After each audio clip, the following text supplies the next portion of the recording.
Great. Thank you, Nino. And good morning, everybody. So a few weeks ago, the president came over to my offices at VA at his 100-day mark to talk about the recognition of the progress we've had at VA. So I thought it only fitting at my 100 days to come to his house to talk about what's happening at VA.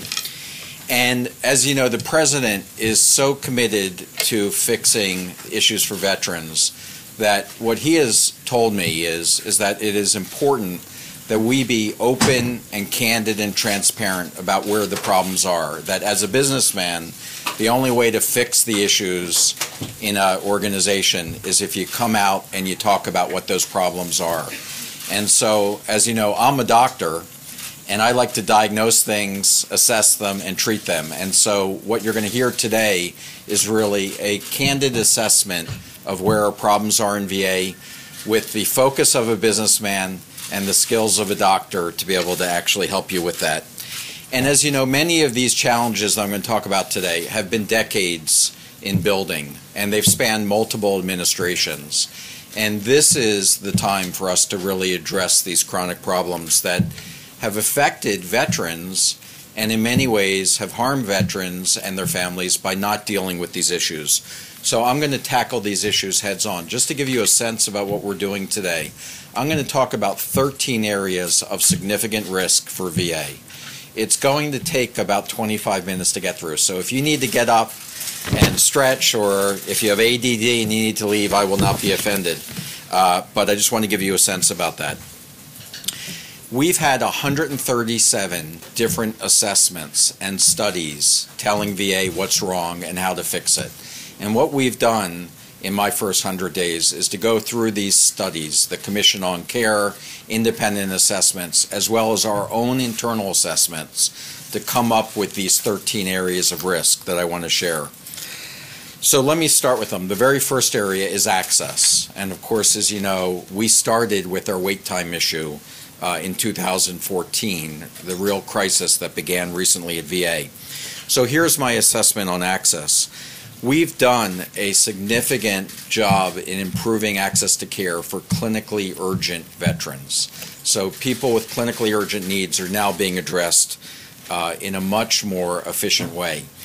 We've developed same-day services in every one of our 168 medical centers for primary care and mental health. And in fact, today, over 22% of veterans are seen on the same-day basis. What we've done recently is we've posted our wait times for every single one of our medical centers across the country in a public forum for everybody to see what's good and what's not good in terms of wait times. There is no other health system in the country that has done anything like that, and there is no comparison to what the VA is doing in terms of transparency and wait times. Yet, veterans are waiting 60 days or more for new appointments in primary care and mental health at 30 of our locations nationwide. So we still have more to do. And while, as I mentioned, we've done well with meeting the urgent needs of veterans, 10% of the time when a provider wants a follow-up appointment in a specific time frame, we're not meeting that provider's clinically assessed time for a veteran to come back, and that's something we have to address. 16% of our primary care clinics are over 100% capacity. When that happens, we can't fully meet their needs in terms of access to care. 10% of our outpatient centers do not offer same-day services today. Now, we are committing by the end of this year that all of our outpatient centers will offer same-day services in primary care and mental health, but today 10% are not meeting that. The second category is paying providers when veterans go out into the community. And as you know, our CHOICE program, our community care program, has provided increased access for millions of veterans. And we have 500,000 community care providers, doctors and others out in the community who participate in our network. But providers are increasingly frustrated with the VA's ability to get them payments, to the point that some of them are actually leaving our network, and that's obviously working against us. It takes more than 30 days to process 20% of our clean claims at VA, and that affects about 25,000 providers across the country. In addition, we have about $50 million in outpatient bill charges that are 6 months or older. As of April this year, only 65% of our claims are handled electronically. That's far below what you'd find in the private sector. And so we need private sector help in order to find new solutions to get that number well above 65% so we can have faster adjudication and payments to our community providers. The third area is community care in general. Though we've made a lot of progress with our choice program because we've had over 70 amendments or modifications to our original contract, we still have 8 separate programs for paying community care. That just makes it too complex, and it's confusing veterans and our employees alike. In terms of the complexity of this program, it results in VA rejecting 1 out of 5 community care claims. The rules are so complex, people are so confused, 20% of our claims are rejected, and that's much higher than what you'd find in the private sector. And we need Congress to help us fix those 8 separate programs and put them into a single program.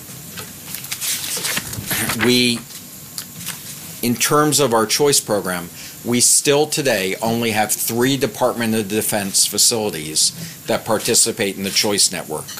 And we need to get the Department of Defense and VA to make all their facilities and our facilities open to veterans and to active service members.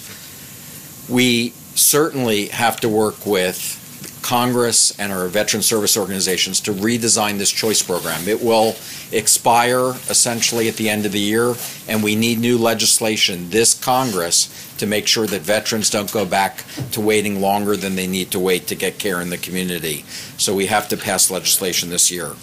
The next area is quality of care in the VA. We've shared with you our star rating systems. We now publish that on our websites, and we also now publish quality of care comparisons between VAs and local community hospitals. And in that, we've identified 14 of our VAs that have 1-star ratings. That means that their quality is below the standard in the community. And so that's not acceptable to us. We're deploying teams and implementing performance plans for each of those facilities. Veterans shouldn't have to accept low-quality care, and they deserve our very best. I think everybody agrees with that. And when they're not getting the best that they can get in the VA and the community offers better, that's what we're going to work to do in a revised choice plan, is to allow them to go out into the community if they're not getting the very best care. The next area is disability claims and appeals. We have currently over 90,000 disability claims that are taking more than 125 days to process. Our goal is to cut that in half over the next 2 years, but 90,000 plus is too many to be acceptable. Last week, we processed a claim for disability in 3 days. That's called a new process called a decision-ready claim. We're going to be introducing decision-ready claims nationwide on September 1st of 2017. And in addition to that, we're going to be going paperless throughout all of our Veterans Benefit offices by mid-2018. So we are focused on not doing claims fast enough now, but we have plans to get much better. In addition, it's very hard for a veteran to get information on where their claim status is, and we need to make that process more transparent. In appeals, it takes almost 3 years if you were to file an appeal today to get a decision, and it's going to take Congress to help us fix that system. I'm grateful that the House passed appeals legislation last week, and we need our friends in the Senate to act on appeals legislation as soon as possible. Information technology. We have 20 of our facilities that have out-of-date systems for IT and inventory, and that makes it very, very difficult for doctors and nurses to get the supplies that they need to care for veterans. This is what we saw in the Washington, D.C. VA several weeks ago. We've taken immediate steps to begin to start fixing these inventory systems, and we're executing on those plans. Currently, 75% of our IT budget is just maintenance in sustaining our infrastructure because our legacy systems are old and are at risk of failing. and that would cripple our operations. Our scheduling systems and our financial systems are outdated, and that contributes to these excess wait times. Both systems are in the process of being replaced, but it's going to take years to complete that. We have a system called V.A.A, which is the VA Loan Electronic Reporting Interface. It's out of date. Without funding for a new system, VA is going to have to revert to a paper-based manual system for electronic loans or for loans that are going to reduce the number of veterans that we serve from 90,000 per year to only 12,000 per year.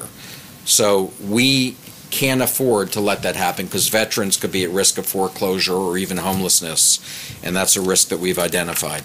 We have to modernize all of our IT systems to make them commercially viable and cloud-based solutions to the maximum extent possible. And I've committed to making a decision on VA's electronic medical record in the very near future. Definitely before July of this year was my commitment that I will talk about how we're going to move forward with the new EMR strategy. Capital assets. Our buildings and our facilities are increasingly falling into disrepair. We have a facility condition assessment report that identified $18 billion would be required to fully remediate our buildings now, including structural, seismic, and electrical and mechanical improvements that need to be done. On average, our buildings are more than 60 years old, with only half being built since 1920. We have 449 buildings from the Revolutionary War and the Civil War. Of those, about 96 are vacant. We have another 591 buildings that were built in World War I era, of which 141 are vacant. In all, VA has 400 vacant buildings and 735 underutilized facilities, and that costs the taxpayers $25 million a year just to maintain vacant and underutilized facilities. So we need to be able to act quickly. VA currently has 27 facility leases that we're waiting for Congress to authorize. That would provide 2.3 million square feet of needed space for 3.2 million additional clinic visits a year that today we can't do because we need authorization from Congress. We need different types of strategic partnerships to be able to bring the type of facilities that we need to veterans, and that means working with local government, with academic affiliates, other federal agencies, and private sector partnerships. We're going to work with Congress to develop a modernization plan for our capital infrastructure through what we call a national realignment strategy that's going to allow us to use our buildings in a better way, stop supporting vacant buildings and underutilized buildings, all to be a better steward of taxpayer dollars. Construction. 11 of our major construction projects, totaling $1.4 billion, are on hold because the VA and the U.S. Corps of Engineers still are trying to work through very difficult processes and interpretation of the appropriation rules. We're waiting for congressional approval on a joint proposal to move forward, which would allow these projects to go ahead. VA's major construction and minor construction programs have large unobligated balances. We carry at VA $971 million in minor construction as unobligated balances and $2.6 billion in major construction. VA is taking way too long to make construction awards, and these obligations are critical for us to meet facility demands in the future. Accountability. Under current VA law, VA has to wait at least a month to hold an employee accountable for misconduct or poor performance. We currently have 1,500 disciplinary actions that are pending, meaning people that either need to be fired, demoted, suspended without pay for violating our core values, and we're waiting for each of those actions. Our accountability processes are clearly broken. We have to wait more than a month to fire a psychiatrist who was caught on camera watching pornography using his iPad while seeing a veteran. The expedited senior executive removal authority that was given to us in the choice program isn't working. We weren't able to utilize that because of constitutionality issues. Because of the way that judges review these cases, they can force us to take terrible managers back who have been fired for poor performance. We recently saw that in one of our executives in San Juan. Just last week, we were forced to take back an employee after they were convicted no more than 3 times for DUI and had served a 60-day jail sentence. Under current law, it takes us 51 days from the date management proposes to suspend, demote, or remove an employee till the date that action takes effect. Despite the limitations of the existing law, we've recently removed the Washington, D.C. medical director from their position and other employees there as well due to their failure of leadership. We've removed the medical center director in Shreveport, Louisiana, and 3 other senior executives for misconduct or poor performance. And the President signed an executive order that created an Office of Accountability and Whistleblower Protection that reports directly to me as Secretary. But that isn't enough. We need new accountability legislation, and we need that now. The House, again, has passed this, and we're looking forward to the Senate to considering this, but we need that type of action. Staffing. Currently takes on average 110 days to onboard a nurse in the VA and 177 days to onboard a nurse practitioner. That's just too long. VA doesn't have a position management system, so it's very difficult for us to track what jobs are open, and an organization our size needs that in order to meet the needs of our veterans and have the right resources for them. We're going to establish a fully functioning management manpower office by December of this year, which is a first step in a position management system to be established. Low salaries for many of our healthcare providers and prosthetic professionals make it difficult to recruit and retain the best professionals. In 2016, the mean salary for a biomedical engineer is in the country is $85,620. The national average for biomedical engineers in the VA is $65,677, or 25% below the private sector. For mechanical engineers, the difference between private sector and VA is $15,000 a year, or 18%, where VA is below the national average. If we can't compete with private sector salaries, we're going to be unable to retain qualified providers and support staff. To help with these shortages, we're pursuing legislation that would expand graduate medical education training opportunities to be able to train more health professionals to stay in the VA system. And we're working with the Unified Services University, the medical school of the military, to train more medical students who then would serve in the VA for 10 years after their education. Bureaucracy. Our central office in VA has grown too big and is too bureaucratic. We need faster, clearer decision-making and authority that's going to give veterans more control of their services and care. I've directed the VA central office to remain under a hiring freeze as we consolidate program offices. We have 140 program offices. I've directed them to implement shared services so that they don't replicate common corporate services, and that is a result that I plan to achieve of a 10% reduction in overhead. In addition, we've been reducing burdensome regulations to make VA more effective. Effective immediately, VA will stop requiring the use of small house design guides for future state home grants. In other words, we're going to stop using federal rules. We're going to allow the states to use their own requirements to build veterans' homes in the future in the states. That's going to save taxpayer dollars while increasing access to veterans. A few weeks ago, we announced the VA is removing the more restrictive guidelines for mammography for women and instead adopting the American Cancer Society mammography guidelines that will allow women veterans more access to care. We're restructuring our caregiver regulations to get services to veterans and make it less burdensome to get help from caregivers.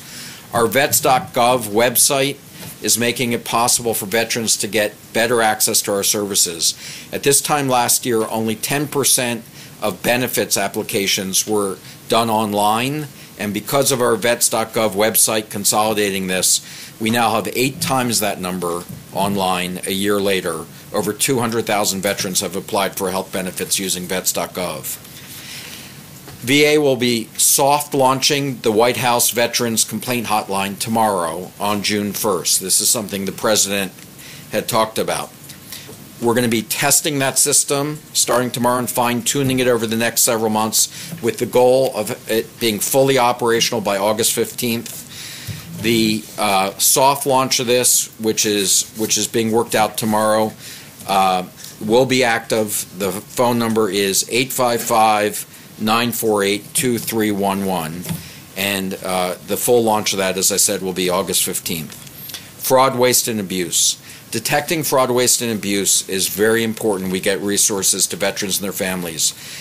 We've been identifying, preventing fraud, waste, and abuse. Already we've been able to prevent $27 million in fraudulent payments and duplicate payments in fiscal year 2016. However, with centralized oversight, I know we can do much more than that. That's why I stood up the Fraud, Waste, and Abuse Initiative. I recently announced a Fraud, Waste, and Abuse Prevention Advisory Committee, and we're creating that committee. It's actually ahead of schedule. We're going to be naming co-chairs. I can name today one of those co-chairs, Shantu Agarwal, who is the president and CEO of the National Quality Foundation with a heavy background in fraud, waste, and abuse, will be naming the second co-chair very soon. Veteran suicides, and this is the last of the assessments. Though all the risks I've talked about are troubling to me and require immediate attention, nothing is more important to me than making sure that we don't lose any veterans to suicide. As you know, 20 veterans a day are dying by suicide. That should be unacceptable to all of us. This is a national public health crisis, and it requires solutions that not only VA will work on, but all of government and other partnerships in the private sector, nonprofit organizations. I authorized emergency mental health services for those that were less than honorably discharged just a few months ago. That is a population of veterans that is at very high risk for suicide, and that's just the beginning. This summer, we're going to launch a new initiative called Getting to Zero to help us end veteran suicide, and again, that's my top clinical priority. So in closing, I just wanted to reaffirm the President's strong commitment to fixing VA and making VA work better for veterans. That's a commitment that I share. I wanted to come out and to talk about these 13 areas, our assessment of where the problems are. I want to be held accountable to fix this. I'm going to need help to fix it from Congress and from other organizations, but this is our commitment to finally address these problems that have been plaguing VA sometimes for decades. The President, the Vice President, Congress, veteran service organizations all share this goal to help modernize the VA, and that's why I'm confident that we can turn VA into the type of organization that veterans and families deserve and all of us want to see. I appreciate your attention. Thank you very much. Mr. Secretary, if I could, you spoke about the situation in Puerto Rico. There's a similar situation unfolding with the VA in Phoenix as well. Yes. This new legislation you talked about, does it get rid of this Merit Systems Protection Board, and will it eliminate the possibility that somebody like Dwayne Hamlin can get their job back, at least temporarily? When we talk about the situation related to Mr. Hamlin, that decision was made before I was Secretary. I would not have supported a decision that would have allowed him back. The Merit System Protection Board indicated that they believed that we needed to take him back. I would have fought that through all of the appeals processes that were available to us. The accountability bill that we are seeking, that we hope that the Senate authorizes, still maintains a due process for employees, something I believe in. But it shortens the time, and it gives more authority to the Secretary's decision on why these accountability actions are being taken, so that the courts would be more deferential, that's the legal term, to the Secretary's opinion. I do believe that would have changed the situation. Will you get anything in time to prevent a similar occurrence in Phoenix? Not until we get this accountability bill through the Senate. Is there anything you can do about that situation? You're talking about with the veteran benefit employees with Sharon Hellman? Yes. Yeah. We are following the court cases on that, and we're waiting for that final decision to come out. Mr. Secretary? Yes. Thank you. This is a robust agenda that you have laid out. Do you have a specific timeline, and how engaged has the President been in some of the discussions in terms of drawing this up? The President has been extremely engaged. His commitment to being involved in veteran issues is one of his top domestic priorities. He has made himself fully available, both he and the Vice President, to anything that we need.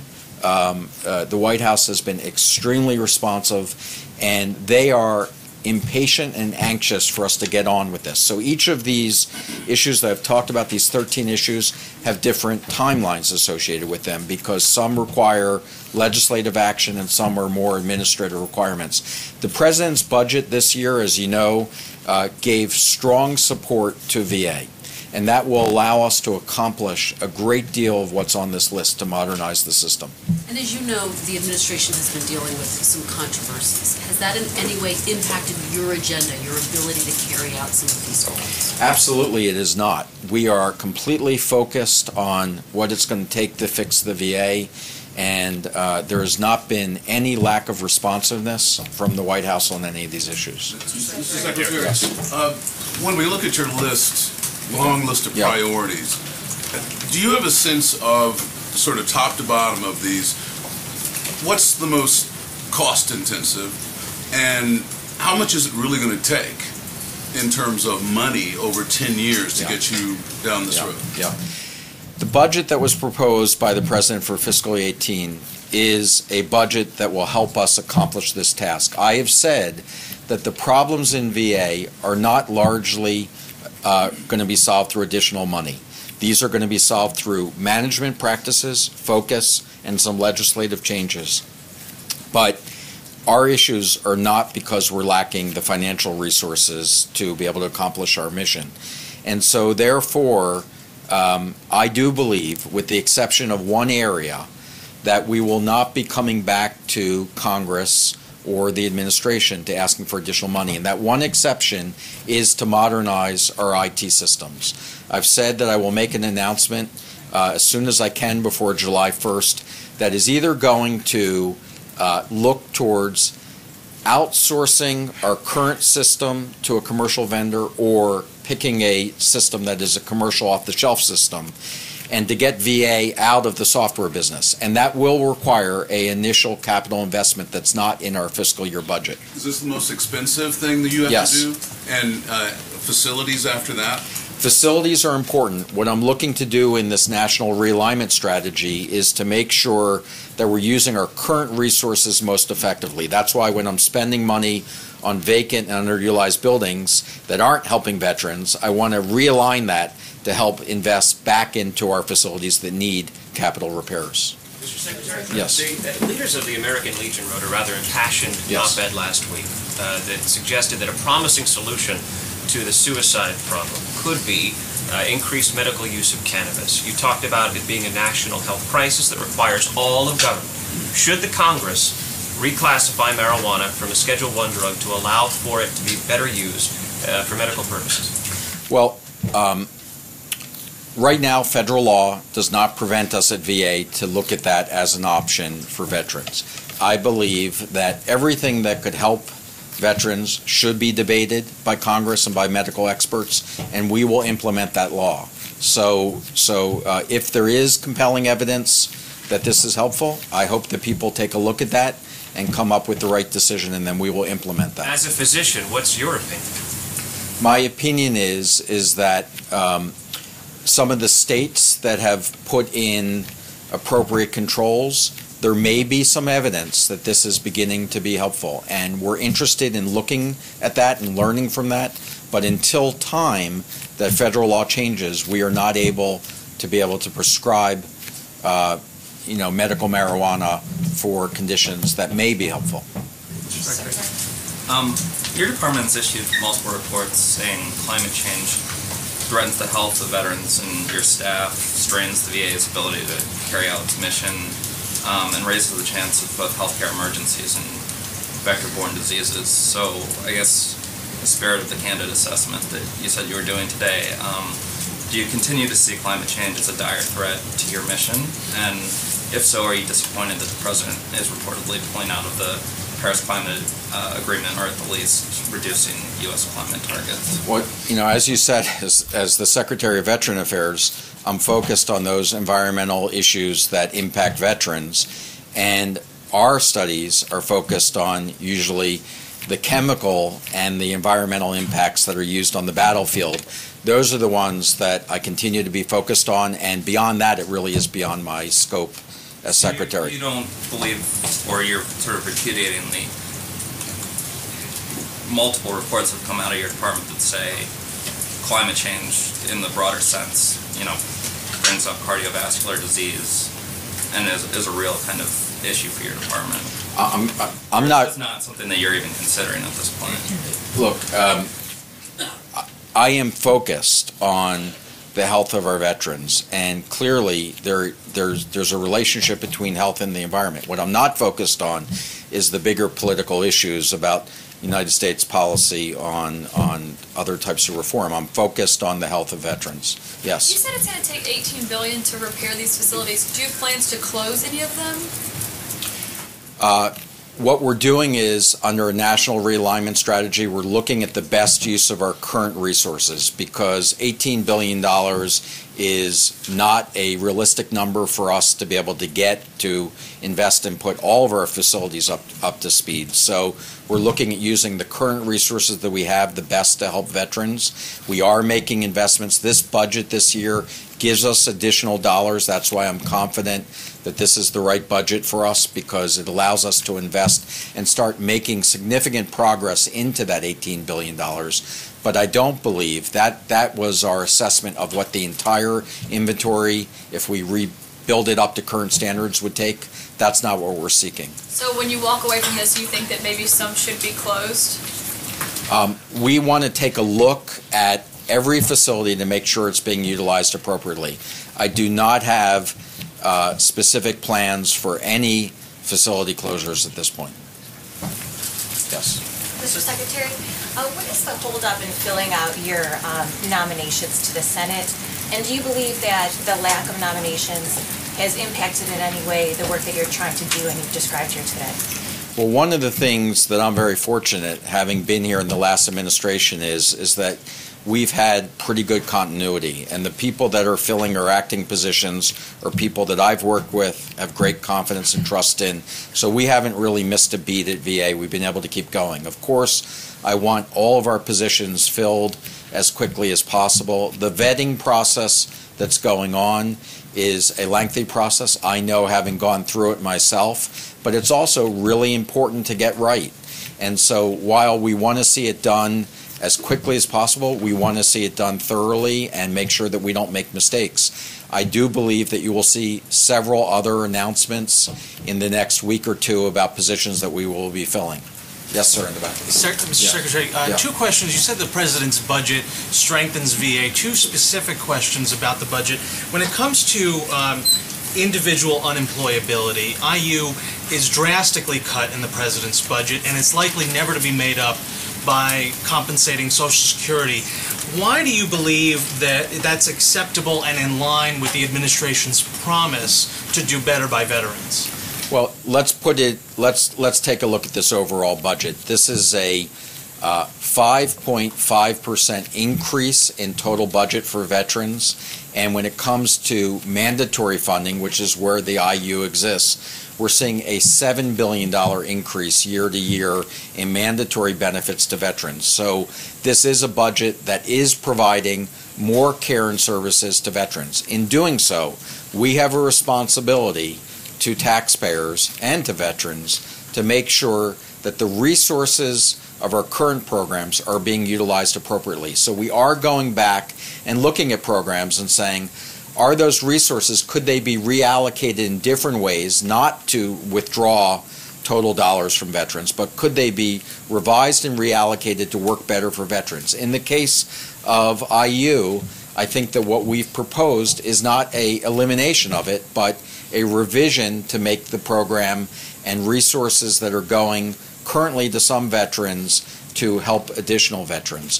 I understand that there's a lot of passion on this, and we will have plenty of time to work with Congress and with our veteran service organizations to make sure that we're getting this right. I want to ask you one other question about the budget, but just to follow up on that, I mean, a lot of VSOs consider this stealing from them to be changing so fundamentally the way IU is calculated. What's your response to that? I have such great admiration and respect for VSOs, and I understand their passion, and I share their commitment that it is so important that this country honor its responsibility to our veterans. That doesn't mean that you don't go back and revisit programs that have been around for a long time and figure out different ways to use those resources as long as they're directed to helping veterans and more veterans. Now, I understand there's not always going to be agreement. This is Washington, and we're always going to get passion over important topics. And I welcome comments from our veteran service organizations about how to do things better. And I know that since we share the same goal of helping veterans, that we'll get to the right answer. Let me ask you one other thing, which is about the budget from the president focuses on providing care and purchasing care, less so on infrastructure. You talked a lot about infrastructure, but you know what I'm talking about in terms of the V.A.A. and where dollars tend to go. Are you concerned about the long-term viability and the potential preference for privatization or focus on the choice program that's outlined in the outlays for this president's budget? What I think the wait time showed us is that VA can't do this alone. We have to work with the private sector. Currently, right now, we're about 1/3 of all veterans are getting care outside of VA. I'm looking to build an integrated system of the very best of VA and the strength in VA and the best of the private sector to make one system work for veterans. That's going to be our new choice legislation. This is not a privatization of VA. This is not diluting the impact of VA. Every day I'm in this job, I am more and more convinced that veterans and America need a strong VA. It's essential for national security. It's essential to honor our commitment. I will not allow our policies to weaken the VA. Our policies will strengthen the VA, but working with the private sector is the way to do that. You don't have any concerns about where these dollars are going? What's that? You don't have any concerns about the long-term effects of where these dollars are going? Well, of course I have concerns. I look at this every day, but I do believe the budget and our legislative proposals that we're going to work with Congress on choice will come up with the best balance between private sector and the VA. You said the majority of veteran suicides are people who aren't under VA care. Why is that, and what work is being done to reach out to those vets? Right. So of the 20 veterans a day that are taking their life through suicide, 6 are getting their care in the VA system and 14 aren't. The reason why those 14 aren't getting care is really, really important and a big focus of our research and understanding. Some of them were other than honorably discharged. That means that, as you know, 10 to 15% of active service members who leave the service leave with a other than honorable discharge. That leaves them without benefits. That's why I made the decision to offer those veterans emergency mental health services. Secondly, homeless veterans, very high risk for suicide, not likely to have good access to behavioral health care. This budget that the President put forth, additional $600 million for a total of $1.7 billion to help get veterans off the street, get them into homes, and get them the services that they need. Third, the conditions themselves, depression and traumatic stress, tend to isolate people. They tend to withdraw because of their condition. And those are the ones that we worry the most about, which is why we say suicide is everybody's responsibility. Family members, community members. When you see people withdrawing, that is the time to reach out and get them help. The Veterans Crisis Line, which we've just staffed up, now answering 99% of its calls, 1% now only going into rollover, 95% answered in 20 seconds, is there 24 hours a day if you find a veteran who's at risk. And finally, let me just say that this issue will continue to be our top priority until we figure out all the answers how to get each of those veterans help. I'm going to, Donovan. Thank you. You mentioned that you identified 14 facilities that are providing lower care or lower standard care than nearby private sector hospitals. Are those hospitals, can you identify them? Yeah, they're on our website, the 14 one-star facilities. I think you've even published an article about this.